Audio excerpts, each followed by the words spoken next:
All right, everybody. Hey. What's going on? BVU. Yeah. So welcome everybody to Brain versus Universe, a Bipedal Odyssey. You have us three friends here. Of course, we're here to challenge each other on ideas, imagination. But of course, remember that the universe is not only stranger than we can imagine, it is stranger. Oh, well, actually, I just messed that up.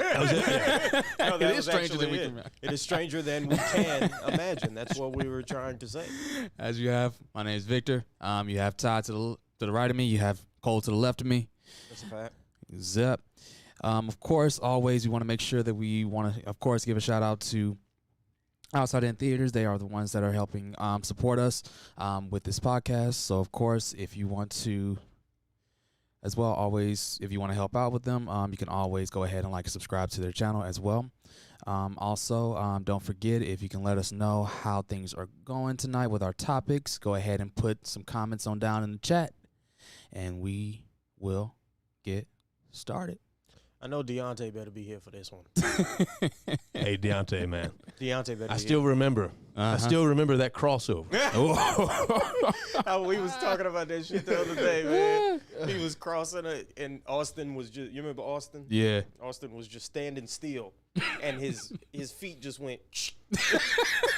He was standing straight up, and his feet went. Both And the Deontay sides. was just back and forth, and his feet went. See, you played basketball. We had that white man's game. We just drove a lot. Yeah. You know, there wasn't a lot of crossing over. Yeah. It was a lot of crossing over Oh, where I man. was from, man. But anyway, all right, I'm starting this motherfucker off, man. My brain says that Chris Paul is not a top 3 point guard. Top 3. The universe is calling him the point, as you articulated, God. Point guard With a implies, capital G. Right. Point guard implies you're the best at this position. And again, I'd make the argument he's not even top 3. Now, for some added context, in case you missed it, Phoenix Suns, featuring Chris Paul, played the Milwaukee Bucks this evening. And the Milwaukee Bucks have won 3 straight games in the finals against the Phoenix Suns. Chris Paul played okay 3. tonight. Yeah. Okay.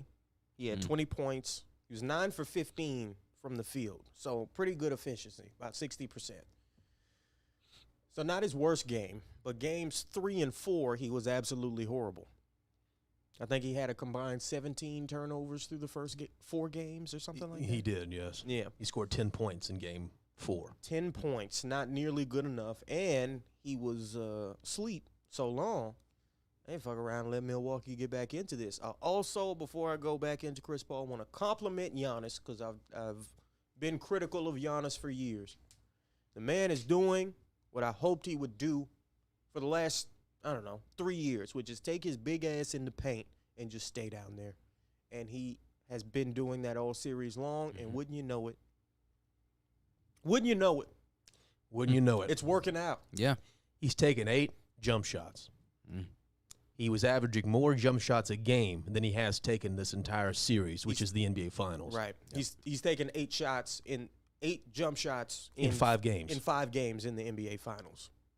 Yes. Again, more than he was averaging. 2 3-point attempts, which I think he was putting up like 6 a game, something like that. Yeah. He was hitting 2 or 3, keeping his average around 30%.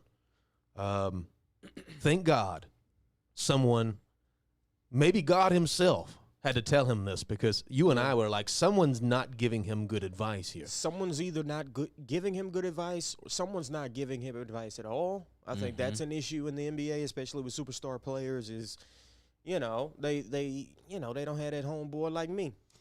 The time to work on your shit is not in the moment. Not especially in the NBA Finals. Right. So, but again, he's doing it. He's playing great. They're winning. Looks like they're about to win their first championship. Back to Chris Paul.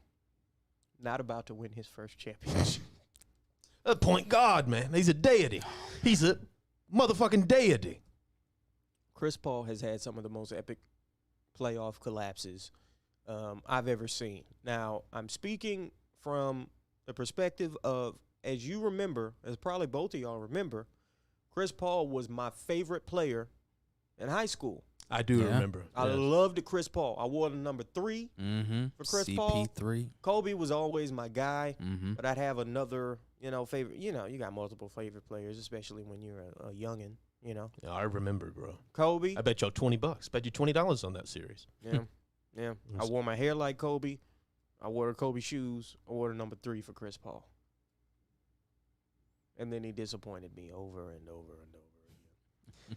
Usually his hamstring disappoints you. Yes. Chris Paul's hamstring. But in this case, he's healthy. Yeah. He just looks old, and he looks like he's never been in the NBA Finals before. I created a mock YouTube account called Chris Paul's hamstring. Oh, yes. Yes, and you I did. just go into comment sections and I put, I'm in pain. So just so we're clear, this you're talking about our conversations coming to life, right? By mock. yeah. As far as we're concerned, this thing's out there. Yeah, Yeah. right. It's in full I'm function. just kidding. I didn't actually do that, but it would be funny as fuck if I did something like that. Chris Paul has had multiple series leads. He's had some 3-2s. He's had some 3-1s. He's been on some teams that were stacked. The Lob City Clippers. Everywhere you look, they had talent on that team. From Chris Paul, young Blake and DeAndre in the paint, Jamal Crawford, J.J. Redick. You go down a list of guys that played for those Clippers teams while Chris Paul was there. Then to the Rockets with James Harden. They were up 3-1 against the Warriors, right? They were up 3-1 against the Warriors, and again, him and James Harden forgot how to play basketball Right. simultaneously. But let's go through the top 3 point guards in your view. Who are they? Of all time? All time. I think that's easy. I think it's pretty easy. I think too. it's Magic 1, Isaiah 2, and I guess either Kidd or Stockton, or who would be 3? See, the third one is the one where there's some discussion. Because it's like, it's going to be a one ringer. So one ringer, ladies and gentlemen, someone that's won one ring, Yeah. NBA championship, Right. or someone with no rings. Mhm. Would you rather be a great player with no rings, or would you rather be a borderline great player like John Stockton Right. Yeah. and have actually no, the other way around, right? Jason Kidd. Jason Kidd would be the example of this. Jason Kidd was a great player, but not a natural scorer. He didn't have the defensive abilities that Isaiah Thomas had, and he clearly wasn't Magic Johnson. Yeah. So you giving it to Kidd? I like Kidd because even when I seen him with the Nets go to the finals when he won an MVP in the regular season. He did do that, and he averaged 24 a game. That's true. He lost to a very good Tim Duncan primed Spurs team in 6 games. And then he came back at, 34? Went to Dallas with Dirk and beat LeBron and Dwayne Wade and Chris Bosh. Zero business winning At that all. series. And they Zero. busted their ass after They game. It was game 4 when things switched because Miami was up 2-1. People forget LeBron had a lead in that game. Yeah. I'll never forget. But the Mavs were not supposed to win. No. Dirk started playing like he was he resurrected some god from wherever he's from. Yeah. And it came down and just, I don't mean to take anything from him, but he was playing on a level. He was one leg just raining threes. Yeah. Halfway backwards. Chris Bosh the amount of times I fully watched Chris parallel. Bosh just have to do this, like guard Dirk and then turn his head just to watch it go in the other side. That's a fact. And Chris Bosh is he was a hell of a defender on the perimeter as a big man back in the day. Yeah. He was about as good. There's nobody in the league that does it better than him now, I would say. Chris Bosh, we got to continue, but People we got to don't get have back enough to that. respect for Yeah. Chris Bosh. So I Jason agree. Kidd's my third one. Okay. All right. So I got Okay. Magic. I have Isaiah Thomas. Isaiah Thomas, Bad Boy Pistons, 1980s. Yeah. He beat the great Michael Jordan and, Yeah. the deterioratingly aging Scottie Pippen. The whiskey has not been kind to him in recent memory. No. Yes, No, it not hasn't at been all, very not at all. nice. Yeah. So Kidd's my third one. Okay. What's your list? Same up to number 3. Okay. Again, I think number 3 is where there's the most room for discussion at. I think I want to go though. I think I want to go Steve Nash. I think Steve Nash was more skilled offensively. Mm-hmm. But what about him not playing the other side of the ball? Everyone we mentioned played both ways.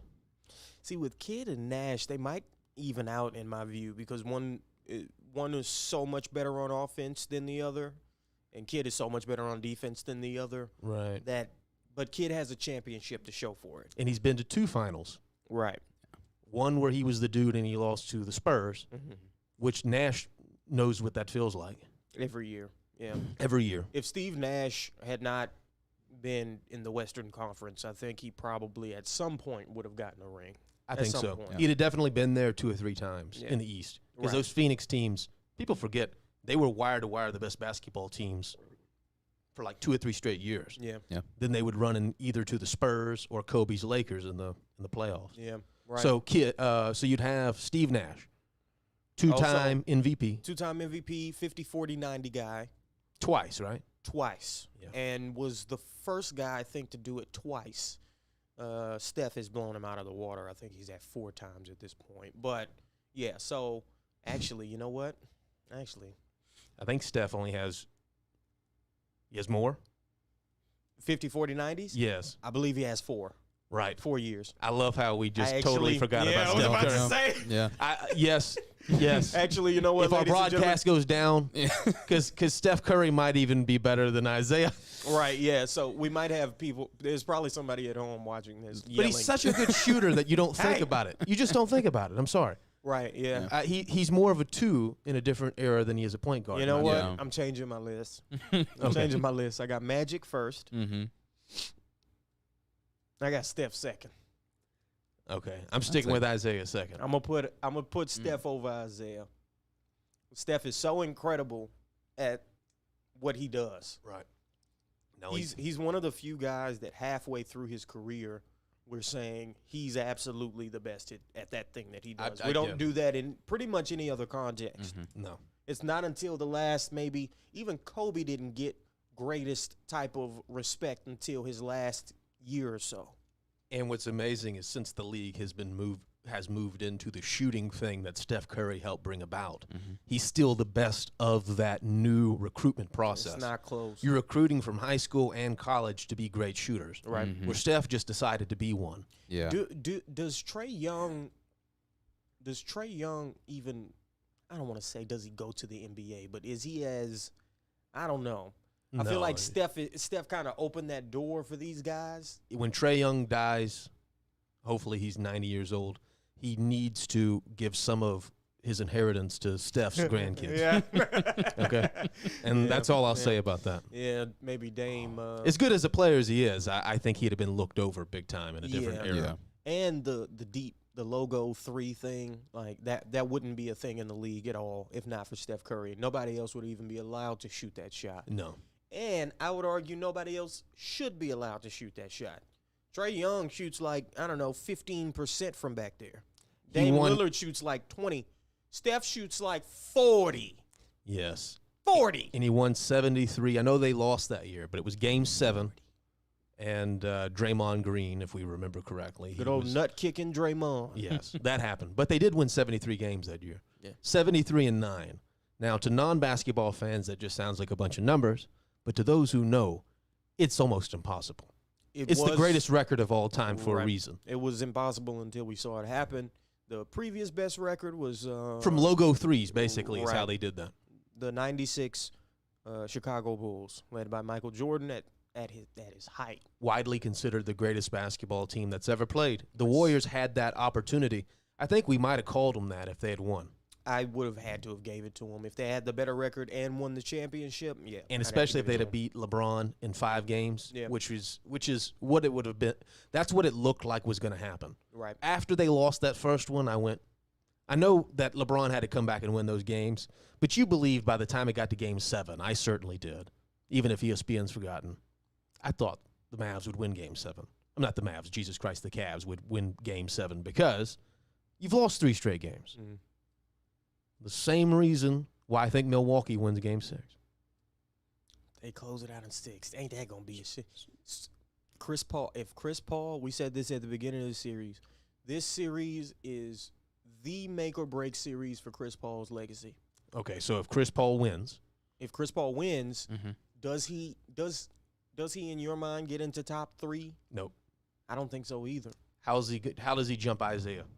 Isaiah did it with more competition the years that he did it in, And he's got 2. and he's got 2. And he got to. And he's a former Defensive Player of the Year as well. Yes. As a small man. One of the greatest playoff performances ever, dropping however many points he dropped on one fucking leg, essentially limping the whole time, and still just bank shot, layup, jumper. Nasty. And Isaiah was different, man. And I would argue that for all Isaiah Thomas's personality flaws, meaning Magic Johnson and Michael Jordan does not like him, therefore he was not on the dream team. I would argue that Chris Paul has some of the same sort of vibes with other players. Yeah. I mean, how many are going to come forward and say, I don't like this guy? DeMarcus, Boogie Cousins did it recently. It was like, no, don't like him. Yeah. Well, what he said was, see, this is why nobody likes your ass.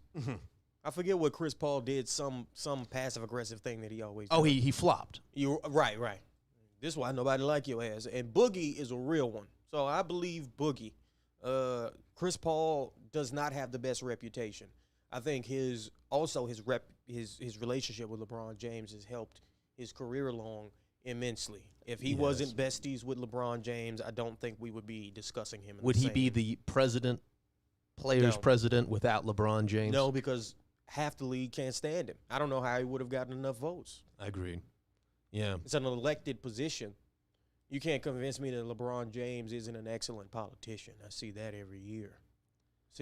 I can only imagine the kind of strings he's pulling behind the scenes that we don't see. Yeah, I agreed.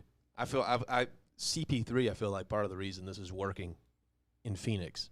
And look, he's playing great. He had a great season. But Phoenix is a very young team.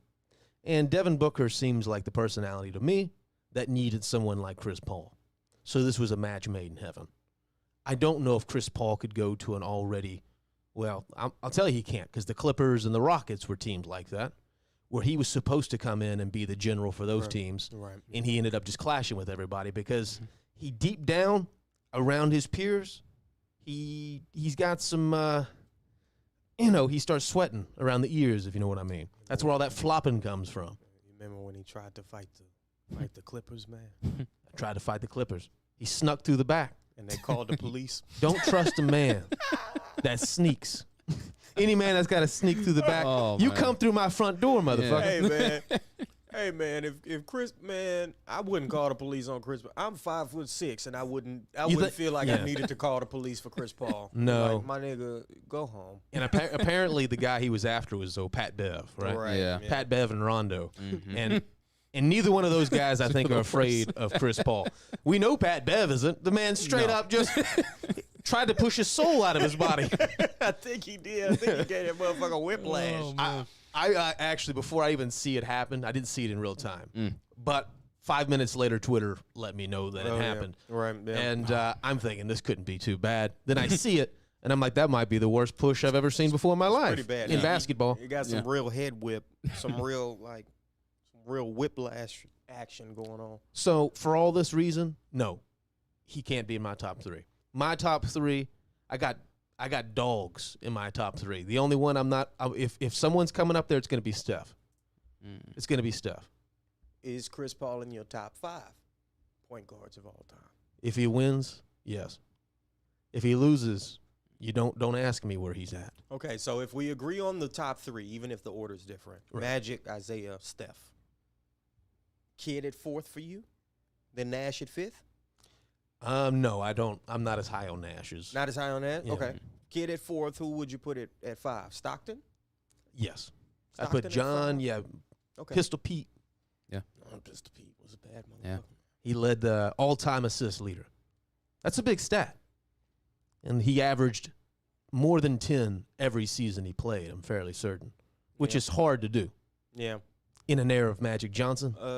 Look, fun fact about LaMelo Ball. I found this interesting about him. He said the person he watched the most film on is Pistol Pete Maravich. And you can kind of see his it in his father, game. Yeah. His father said, no, this is the guy you need to emulate after. So one good thing that LeVar Ball said.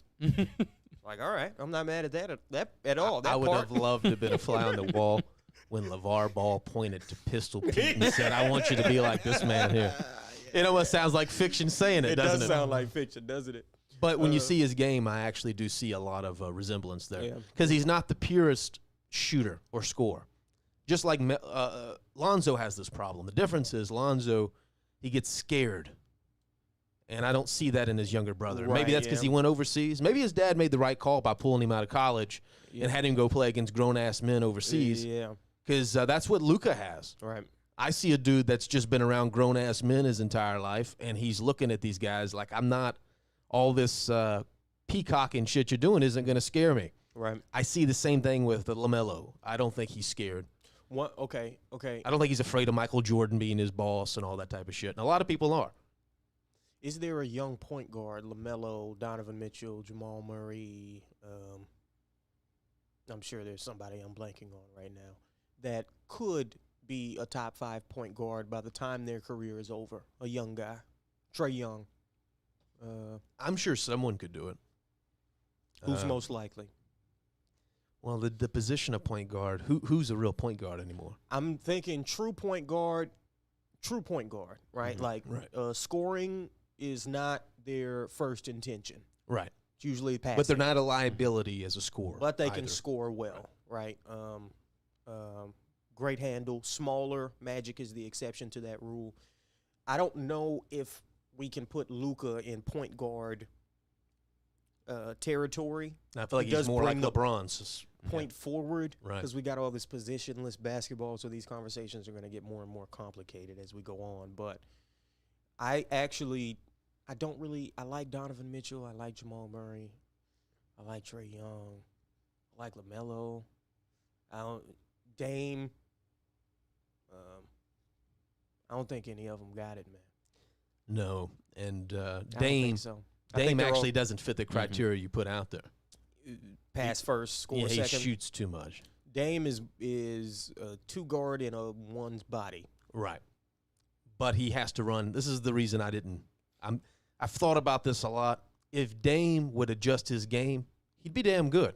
Yeah. He's damn good now, but I mean, like, to make a deep, I think for him to win a championship, he's going to have to be a part of a system of people bought into an idea. I mean, say what you want about Milwaukee and the Suns, they do have a style of basketball they play. Yes. Right? And that's very important. The Clippers had that. The Nets did not have that. I watched their games, and they were out there playing hero ball. All right, well, whoever wants to take the shot, we're all about free love here in Brooklyn. Fucking nerds, all of them. Bunch of nerds. James Harden went, it's so inspiring. Right. So inspiring. I'm coming back to play. As he bricked 3 after 3 after 3, travel, turnover, travel, Where's little baby? brick. Is it little baby, right? Yeah, it's Where's Lil he Baby. at? I need some love, man. Little Baby and Travis Scott just running around in there. Yeah, I don't know why. I don't know, man. I don't know. If I was James Harden, the last Houston rapper I would have befriended would have been Travis Scott. I'd have been hanging out with Zero and Slim Thug. And Then when you hear they went to France, I don't went to jail. I'm like, you guys pick France to go be tough at? Yeah. France? Listen, I'm pretty sure James To all my Harden, French friends, I'm sorry, but that's, you don't go to Paris and start some shit. James Harden and Lil Baby. Soft, man. There's no tough No. in either Right. of them guys. I kind of like Lil Baby's rapping a little bit here and there. Yeah. I can take him as a feature. Like, Okay. you'll have a feature verse that I like. Yeah. When he was on the shit with Future and the Baby and Drake. I liked his verse on there. I liked his verse on the Baby on Kirk. Is it kind of like the same place you put like with 2 Chainz? I like 2 Chainz A little bit way more? more Okay. than Lil Baby. Okay. Because 2 Chainz is, let's not change the subject. Yeah. Okay. All right. Let's go 2 back. Chainz, we'll talk hip hop in here one day. I don't think any of these boys got it, man. Not with these other guys. And I think Steph, if Clay can come back, they can add one more solid piece to that team. Golden State, I'm never going to count out Golden State with Steph Curry on the team.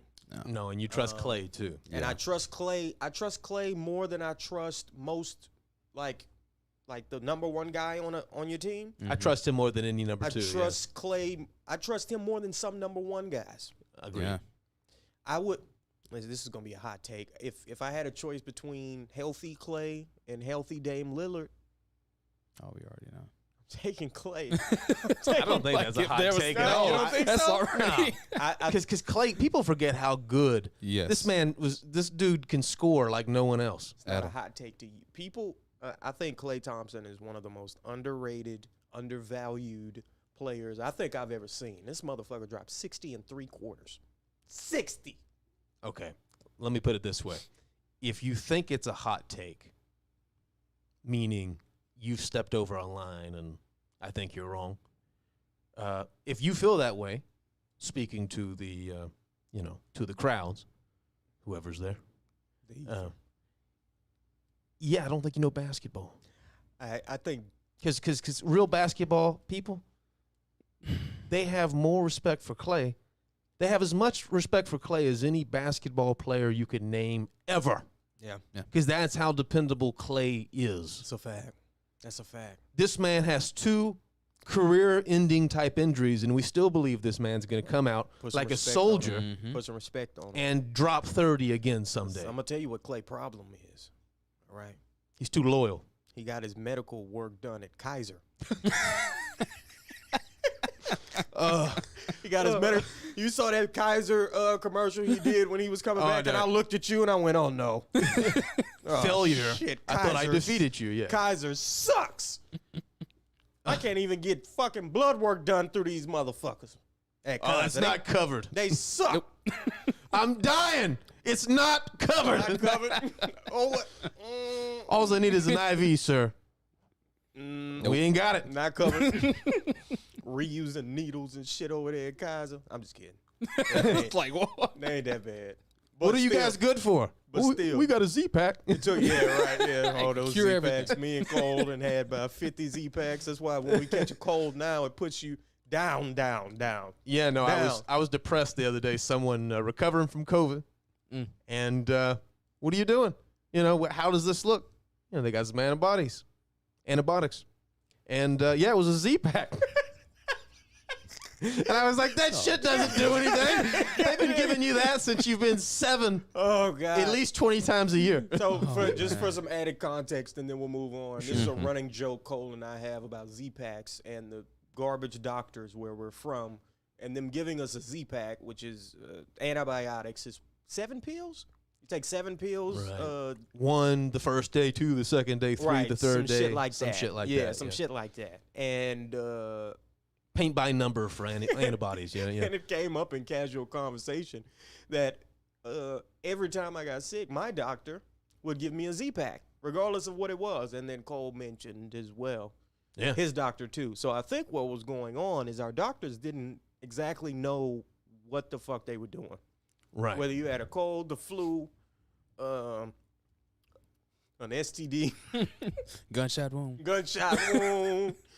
fucking whatever it was. Got stabbed. Z-Pack. Put it on. Z-Pack, ladies and gentlemen. Be good. You'll be fine. Go and take that horse pill, man. Sir, my dick hurts.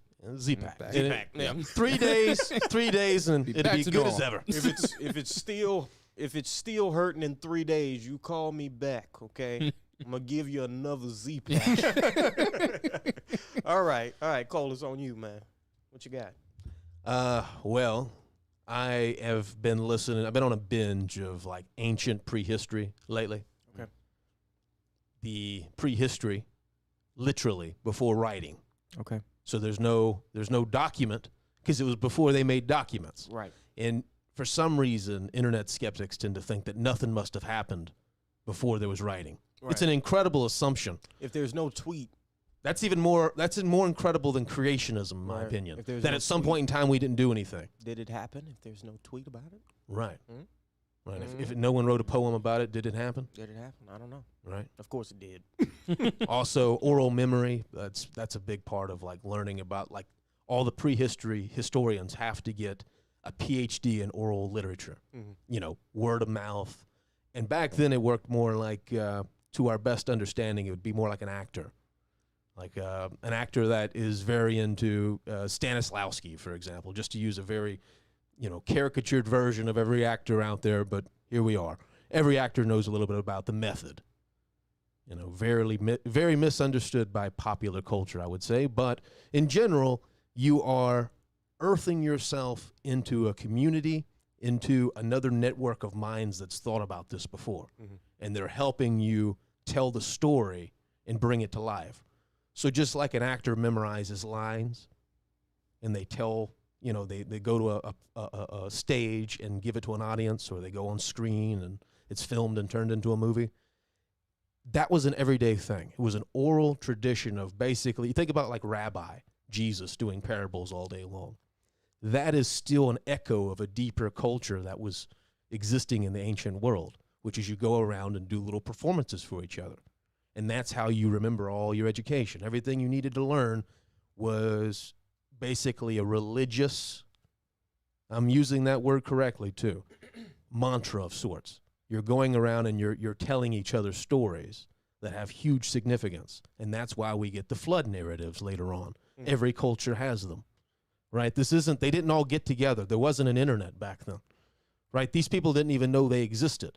But at some point in time, if you go back far enough, we came out of Africa about 80,000 years ago, give or take. These numbers keep moving up. But we went down to an civilization, so the Persian Gulf, Middle East, Iraq. The Persian Gulf was mostly dry 15,000 years ago. Now there's the Persian Gulf, and it's 300 feet deep, and it's very big, and a lot of very powerful countries in the Middle East, their economies are based on it. Underneath there was an ancient civilization. It's basically fact. They have found pottery and settlements and things around the riverbanks, somewhat into the Persian Gulf, that shows that over time they had to keep moving back further out. So the original, the stories that we have in mythology, the Epic of Gilgamesh and the Bible and Plato's, his writings, and Homer, those ancient stories, all of them would have went back to this spot in the Persian Gulf. This would probably include stories about Atlantis, stories about, Noah's flood, stories about languages all being the same, things happening, causing the scattering of nations. The Tower of Babel, man. Every civilization, and I'm fairly certain that this would apply to North American, like this is a very specific spot where Asian, African, European, all of the peoples would have been gathered here. So whatever happened here 15,000 years ago probably is significant to 98% of the people on the planet today. Okay. Significant in... It's part of their story. Significant in that way. If you had to tell, like, where are you from? Right. It's, there's you'd be genealogically related, not genetically related in some respects, because the ideas that the ideas all come from the same space. The languages, the tool making, literally were invented there, and then they spread out. But the initial thesis was it goes you straight from Africa, then you move to Western Europe and Southeast Asia. This shows evidence of them going along the coastline during the Ice Age, which makes sense.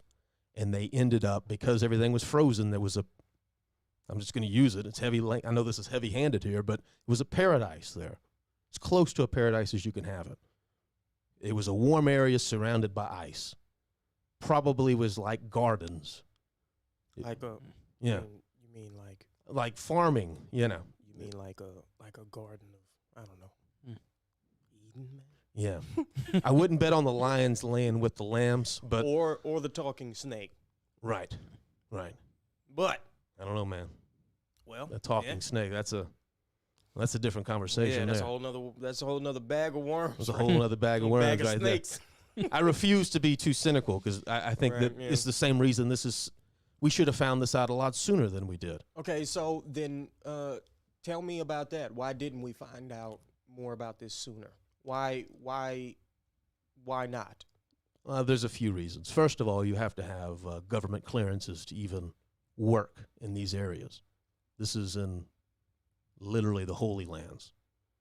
Iraq you have to have permission from the Iraqi government to go do any sort of digging. Right, you can't just show up with And then when you show up and tell them that it has religious significance to the dig that you're making, a non-secular state like Iraq is very interested in what you're doing.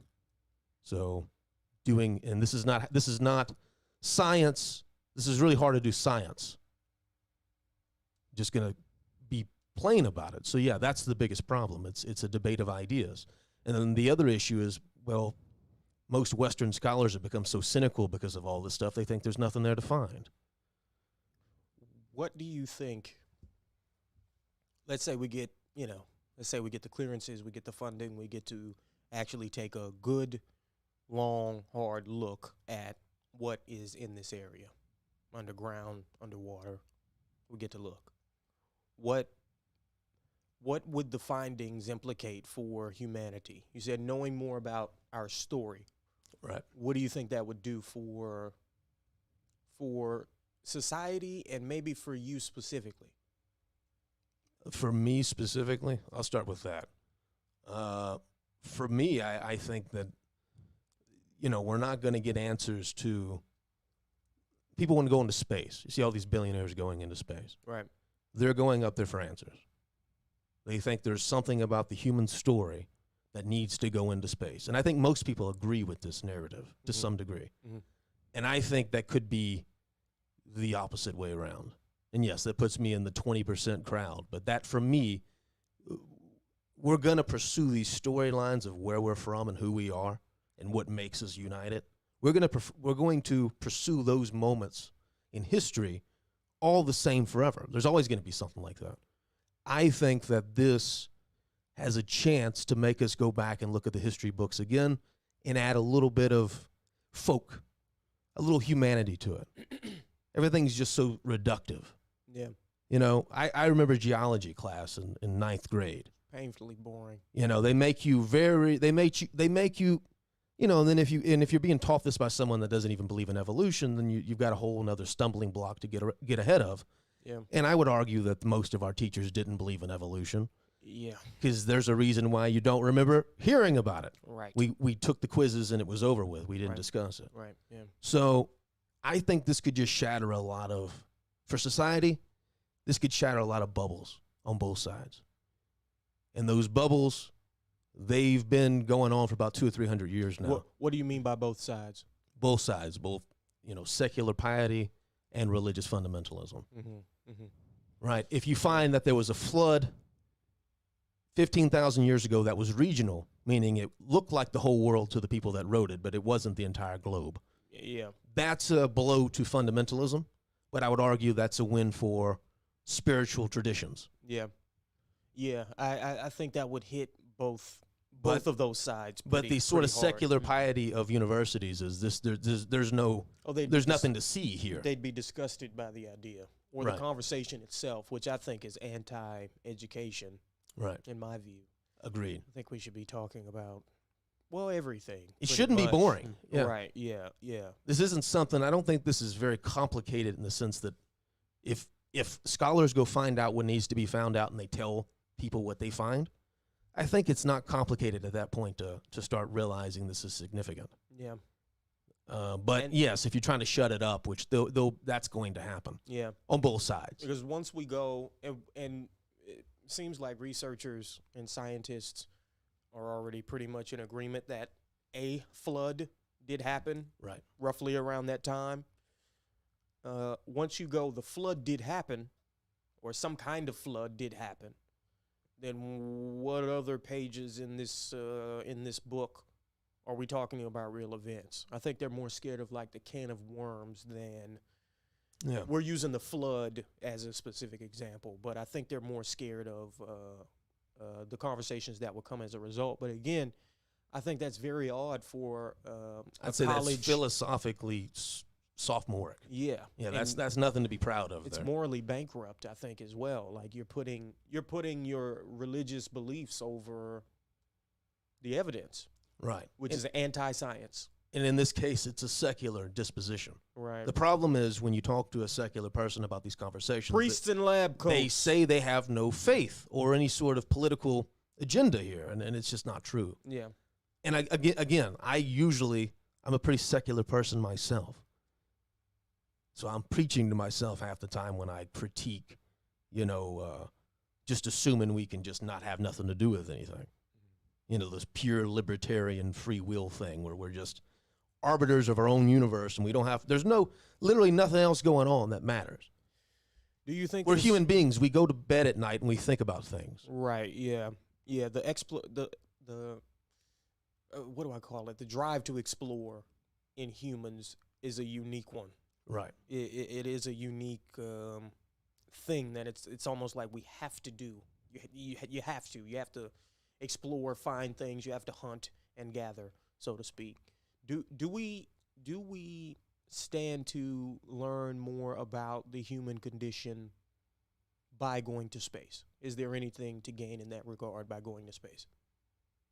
Well, just to go back to this real quick versus the space thing.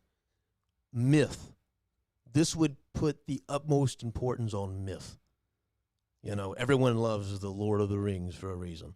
Tolkien actually had an idea that if we spent more time discovering the ancient histories, that we could start creating a cultural myth again, because that's what these things are. Mm-hmm. And that brings reality alive in a very creative sort of way.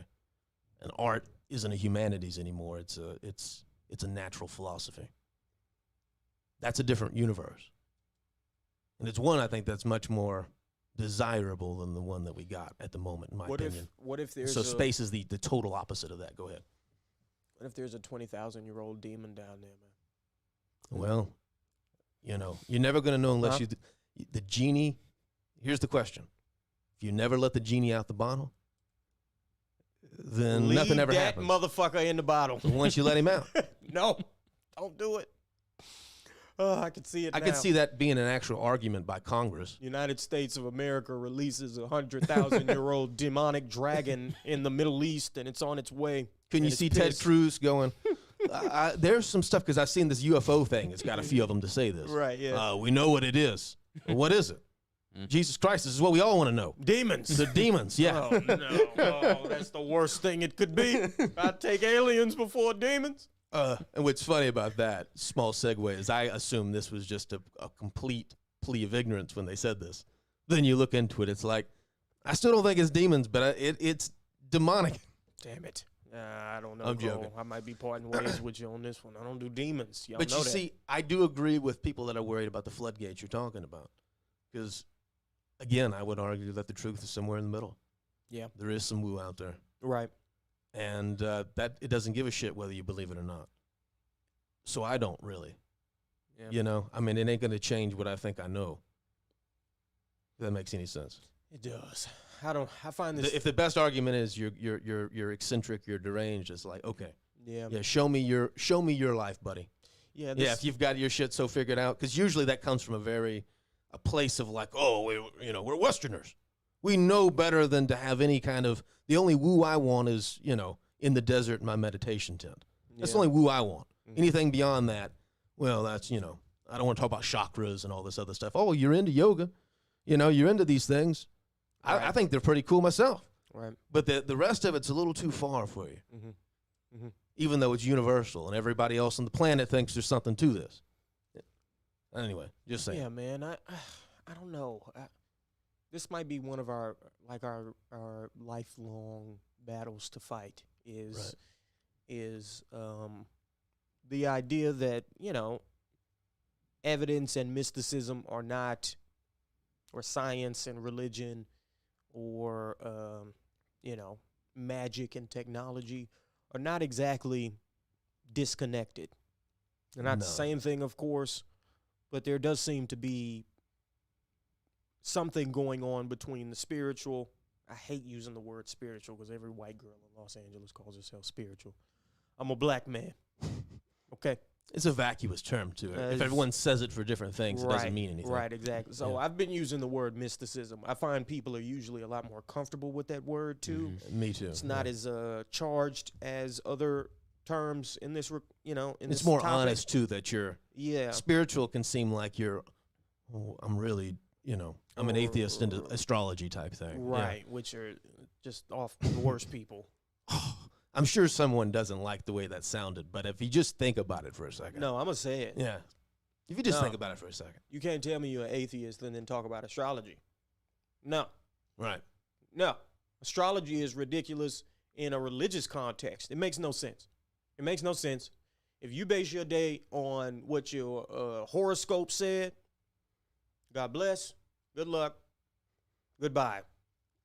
We ain't gonna have no friendship. If you're really I can't into, trust you. if you're really into that, I'll give you the Kabbalion, the 3 initiates, Hermetic teachings. If you're really into it, I'll give you that book. You read that book, and you don't have any weird dreams for a month. Yeah, read that book. Shit. Yeah, You ain't none of that shit. yeah. It's some wild shit. But that's the founder of astrology. Doesn't make me sick. Hermes. You know, most people think Hermes is the Greek god. No, Hermes was an Egyptian that the Greeks later turned into a deity. But it's where we get Hermetic teachings from, and he was a contemporary. Of course, he's a legendary character. And by the way, when anthropologists and archaeologists and historians use the word legendary, they don't mean they didn't exist.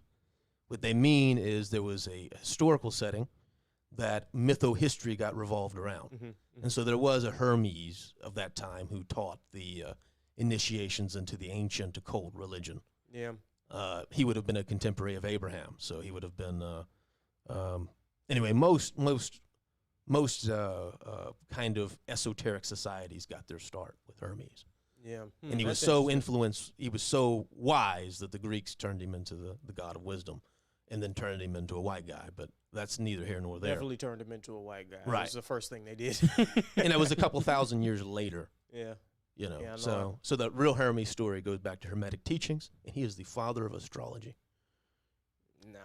Yeah, Not a fan. right. Not a fan of astrology. But again, if you like astrology and you don't want to talk about Hermetic teaching, it's like, oh, you really don't. Know what You're you're being, talking about? you're being a little pretentious. I Don't know what would you- say, You yeah. don't know what the fuck you're talking about? Well, and especially if it's going to be about, I'm not going to sleep with you on the 3rd date because I know those cancers. Yeah. Right. Yeah. Yeah. Yeah. Oh yeah. What? Oh, what's? And here's what I always Like, do. you think you can infect me? You think Right. that's you Right. think you're that important to me yet? If I get a girl asking me what my Just sign joking. is, I Just always, joking, ladies. I ain't joking. Okay. I lie. So all you beautiful women out there, I'm No, just joking. I'm a no. single man. No. Just saying. No, go to hell. No, not interested. I've been asked several bazillion times in Los Angeles what my sign is. I've lied every single time. Mm-hmm. And every single time, what's your sign? Leo. Oh, yeah. I can totally see that. Right, Yeah, those yeah, yeah. Leos. I'm a Cancer, actually. I was just kidding. Oh, actually, you know what? That makes more sense. Because you do this thing with your... Shut the fuck up. Shut up. Shut up. I hate astrology. I hate horoscopes. They're stupid. What I do like, though, is you will run into people that are into it, but they're only into it as an aside. And therefore, there's a bunch of interesting conversations that are about to follow. No. Yeah. No. I'm not even going to give y'all that. Right. Yeah. I was at the hotel that I work at. This couple was in, and I can't even make this up. I hate couples. The male gave his fiance, female, a interdimensional box, and she was to go, I guess, at some time and go open this box. And they were telling me about it. It was some really strange esoteric thing they were into. Interdimensional box. Right. Yeah. She was some sort of medium, Oh Lord Jesus. but she drove a Bentley. So I'd have been like, ma'am, I don't give a shit. You Yeah. can't stay here. You ain't finna bring them demons with you. Get your ass out. and they did this, and they were dead serious. Yeah. It was not a. I don't even think this was no put on or nothing. This is Yeah. what this lady did. Yeah, nah, bro. Interdimensional box, and I think it's a box. You put something in it, Mm-hmm.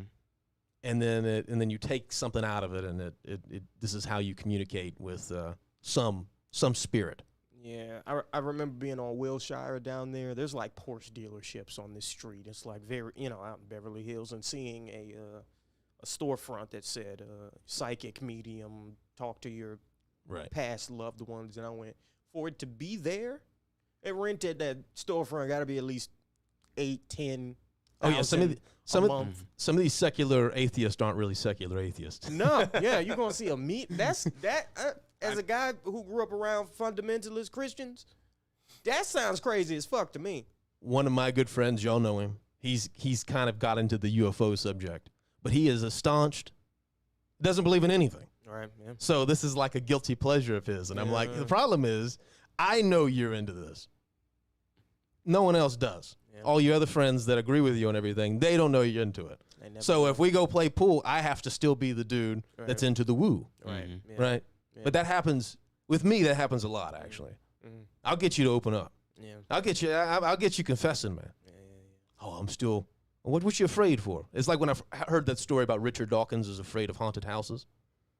Right. Yeah, Joe Rogan yeah. said that on his podcast, and I get that. Like, I think that makes him more human knowing that story for me, because sometimes just a dude out there talking about how, everyone's deluded can be a little disparaging, I think. Yes. Even if you're right, like, what are you doing? That sounds like me, man. I'm all about evidence and science and all that shit, statistics, numbers, mathematics. And Right. I don't play about demons. I won't watch a movie with a demon in it. I won't watch a Yeah. commercial. I won't talk about it. Right.